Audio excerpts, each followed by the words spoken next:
লাগিছে মানে এক্সপেক্টেশ্যন কৰিছিলোঁ 600+ থাকিব বুলি আৰু টিউ চায়েন্স একাডেমিকো বহুত ধন্যবাদ জনাব খুজিছোঁ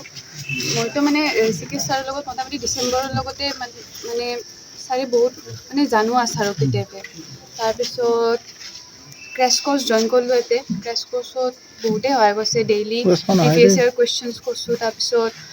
গোটেই লেচনছখিনি ছাৰে কমপ্লিট কৰিছে মোটামুটি 10টামান মানে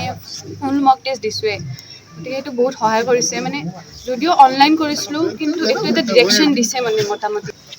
সেয়ে কি মানে হাৰ্ডৱৰ্কৰ লগত স্মাৰ্ট ৱৰ্ক কৰিলে মানে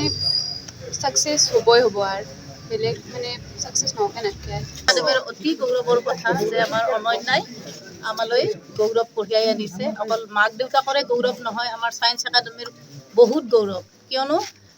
ডিচেম্বৰৰ পৰাই ক্ৰেছ কোৰ্চত অংশগ্ৰহণ কৰি আমাৰ এই অনুষ্ঠানৰ শিক্ষকসকলৰ জৰিয়তে যিখিনি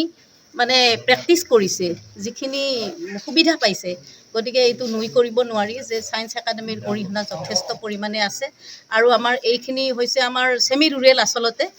গতিকে আমাৰ ছাত্ৰ ছাত্ৰীসকল বহুত পিছপৰা অঞ্চলৰ পৰা ইয়াত আহে গতিকে আমি আশা ৰাখিছোঁ পৰৱৰ্তী সময়ত এনেকৈ অনন্যাৰ নিচিনা বহুত কেইগৰাকী ছাত্ৰ ছাত্ৰীয়ে তেওঁলোকৰ বহুত সম্ভাৱনা আছে ইতিমধ্যে আৰু ভালকৈ যদি পঢ়া শুনা কৰে নিজে যদি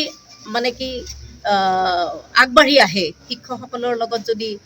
সদায় হাত মিলাই যে বুজি নোপোৱাখিনি লগে লগে ক্লিয়াৰ আমাৰ ডাউট ক্লাছ আছে ইয়াত গতিকে সেই ডাউট ক্লাছত গোটেইখিনি ক্লিয়াৰ কৰিব পৰা সুবিধা আছে গতিকে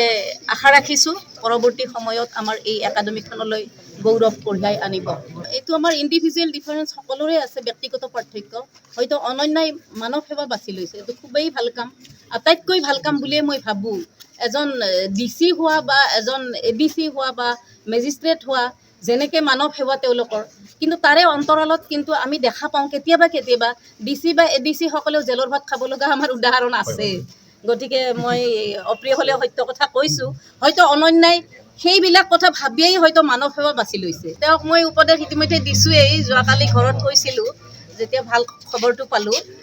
মই ক'লোৱেই মানে কি হাৰ্ট চাৰ্জন হ'লে তাইক ভাল লাগিব খুব মাইনুটলি পঢ়া শুনা কৰে গতিকে চাৰ্জন হোৱাৰ কাৰণে মই আশীৰ্বাদ কৰিছোঁ গতিকে তেওঁ যদি বেলেগ কিবা ভাবি আছে হয়তো গাইনকলজিষ্ট হ'ব পাৰে পেডিয়াট্ৰিক্স হ'ব পাৰে বা বেলেগ কিবা বিষয় বাছি ল'ব পাৰে প্ৰফেচাৰ হোৱাৰ কাৰণে বা ৰিচাৰ্চৰ সুবিধা থকা ছাবজেক্ট যেনে ফিজিঅ'লজিও বাছি ল'ব পাৰে ফিজিঅ'লজি কৰি পেলাই তেওঁ ৰিচাৰ্চত গৈ তেওঁ মানে কাম কৰিব পাৰে গতিকে এনেকুৱা বহুত লাইন আছে